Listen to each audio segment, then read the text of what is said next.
ఏలూరు పెదవేగి మండలం కవ్వగుంట గ్రామంలో కొంతమంది వ్యక్తులు దళిత మాజీ సర్పంచ్ మర్దాల నాగయ్యతో పాటు గ్రామ దళిత యువకులపై మారణాయుధాలతో దాడి చేశారని, ఆ దాడిని ఖండిస్తూ జిల్లా దళిత సంఘాల నాయకులు సోమవారం ఉదయం ఏలూరు జిల్లా కలెక్టరేట్ కార్యాలయ సమీపంలో మీడియా పాయింట్ వద్ద ధర్నా నిర్వహించారు. కవ్వగుంట గ్రామంలో దళితులపై దాడి చేసి తిరిగి దళితులపైనే కిడ్నాప్, హత్యాయత్నం వంటి అక్రమ కేసులు బనాయించారని దళిత సంఘాలు జిల్లా కలెక్టర్ కార్యాలయం వద్ద పెద్ద ఎత్తున ధర్నా నిర్వహించారు.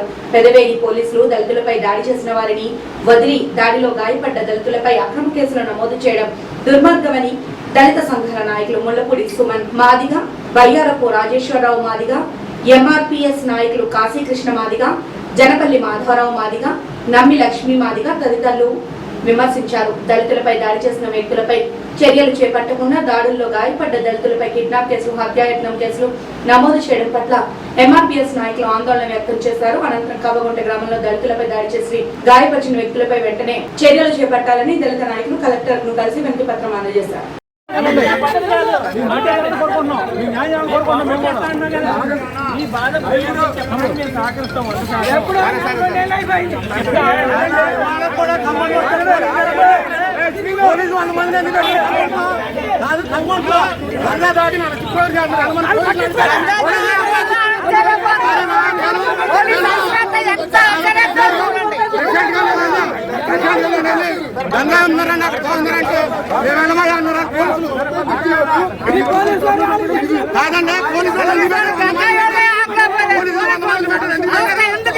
తన అత్తోరింటికి ఒంగూరు వెళ్తుంటే ఆ ఒంగూరు వెళ్ళిన కుర్రోడి మీద దాడి చేసి కాలు ఎరకొట్టి ఇద్దరు కుర్రోళ్ళని అయితే మరి చెత్త కొట్టేసి వాళ్ళు ఎటు బారిపోయారో తెలియదు. ఈ రోజు కూడా అంత తెలియకుండా పరిస్థితి కనపడుతుంది. ఇటువంటి పరిస్థితుల్లో ప్రభుత్వం కొనసాగుతుందా? ఈ విషయంపై పోలీసు వారితో చర్చించాం, మాట్లాడాం. మీ ధర్నాలు అట్లా అన్నను ఇప్పుడు కూడా పిలిపించొద్దు, మేమే సరి చేసుకుంటాము, మేము కేసులు కడతామని మాకు పోలీసు వారు వాగ్దానం ఇవ్వడం జరిగింది. అయినా సహించాం. ఈ రోజు చూసినట్లయితే నెల దాటిపోయింది. జూన్ 18వ తారీఖు మొదలెట్టింది. ఈ రోజున జులై నెలాఖరు వరకు వచ్చి వాళ్ళతో మాట్లాడించినట్టు నటించి మరి గొడవ పెట్టుకుని మేమేదో వాళ్ళు దాడి చేసినట్టు మరి చిత్రీకరించి మాపై కౌంటర్ కేసులు పెట్టడం జరిగింది. ఇది మేము ఖండిస్తున్నాం. ఎందుకంటే రాజ్యాంగాన్ని చేతిలో తీసుకోకూడదు, చట్టాన్ని చేతిలో తీసుకోకూడదు. రాజ్యాంగబద్ధంగా మాన్యశ్రీ మద్దా కృష్ణమాధి గారు ఏ పిలుపు అయితే ఇచ్చారో ఆ పిలుపు క్రమంలో మేము పిలుపును పాటిస్తున్నామే తప్ప అడ్డగోలుకు వెళ్లాల్సి వస్తే మా ముందు ఎవడో ఆగడని ఈ సందర్భంగా హెచ్చరిక జారీ చేస్తున్నాం. కానీ ఇటువంటి తరుణంలో పోలీసు వారు సరే రక్షణ తీసుకోవాలి. ఎందుకు కూర్చున్నారు పోలీసు వారు అక్కడంటే అక్కడ పికెటింగ్ పెట్టారు పోలీసు వారు. దేనికి పెట్టారు?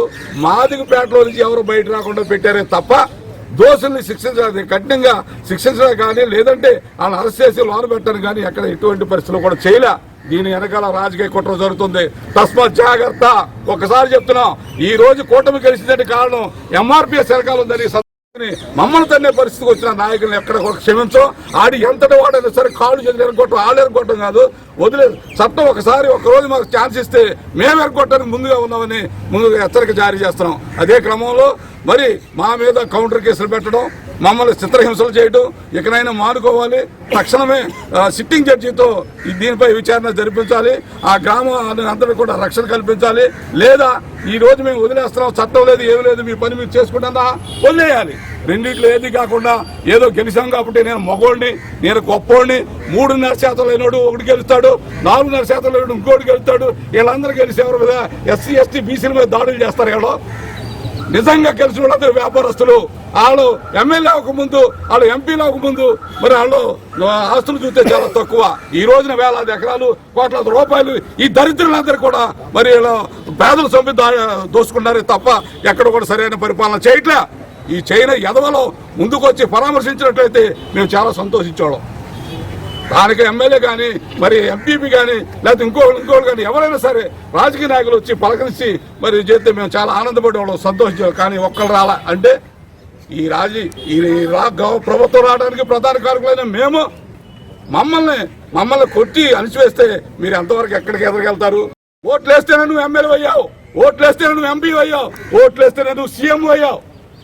బొగడగాలు మీరు ఎక్కడ పెద్ద బొగడగాలని మాకు తెలుసు, మీరు పెద్ద ఎదవలని మాకు తెలుసు. నేను ఎందుకు మాట్లాడుతానంటే నా జాతి బిడ్డలు కాళ్ళు ఎరగొట్టి ప్రాణాపాయ స్థితిలో ఉన్నప్పుడు కూడా ఏ ఒక్క రాజకీయ నాయకుడు కూడా వచ్చి పలకరించే పరిస్థితి లేదు. కానీ మా ఓట్లు రావాలి, మా గూడెలకు రావాలి, మా గూడెలకు వచ్చి అయ్యా బాబా అమ్మ బాబాని బతులాడికి ఓట్లు వేసుకుంటారు. కానీ ఒక్క రాజకీయ నాయకుడు రాదు. దయచేసి ఏమనుకోద్దు, ఇది బాధ, అక్రాంతనం. ఇది ఈ బాధతో మాట్లాడడం తప్ప ఎవరి మీద ఎటువంటి ఉద్దేశం మాకు లేదు.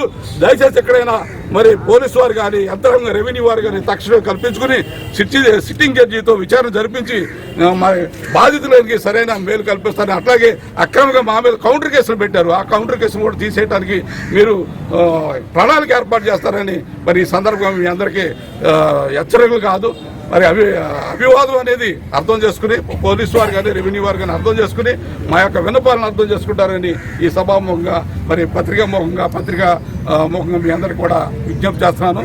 దయచేసి అర్థం చేసుకుని వద్దులాలి కృష్ణమాధ గారి నాయకత్వం.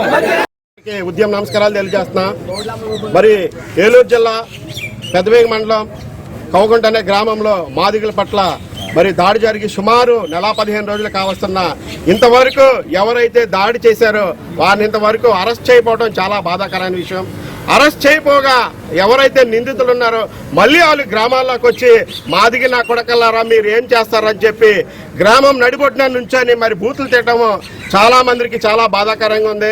దయచేసి ఇప్పటికైనా సరే ప్రభుత్వ వారు కానీ పోలీసు వారు కానీ ఎవరైతే కాళ్ళు ఇరిగిపోయేలాగా చంపడానికి ప్రయత్నం చేశారో వాళ్ళు ఎమ్మటనే SCS కేసు నమోదు చేసి అదేవిధంగా 307 కూడా నమోదు చేసి అరెస్ట్ చేసిగా మేము డిమాండ్ చేస్తాము. అదేవిధంగా ఎవరైతే కాలు ఇరిగిపోయి ఉన్నాడో మరి SCS చట్టం ద్వారా ఆయనకి ఏవైతే రాయితీలు రావాలి తక్షణమే మరి గవర్నమెంట్ ఇప్పవలసిందిగా మేము డిమాండ్ చేస్తాము. మరి ఆయనకి ఉద్యోగం కూడా ఇవ్వాలి. ఈ రోజు మీరు ఈ ఫ్లెక్స్ లో చూసినైతే మరి సుమారు ఒక కాలు పోయినట్టే అయింది. ఆయన నడవాలంటే చాలా కష్టమైన పరిస్థితి. ఇప్పటికైనా సరే ఇక్కడ స్థానిక ఎమ్మెల్యే కానీ ప్రభుత్వ అధికారులు కానీ ఈ కుటుంబానికి న్యాయం చేయాల్సిందిగా MRPS డిమాండ్ చేస్తుంది.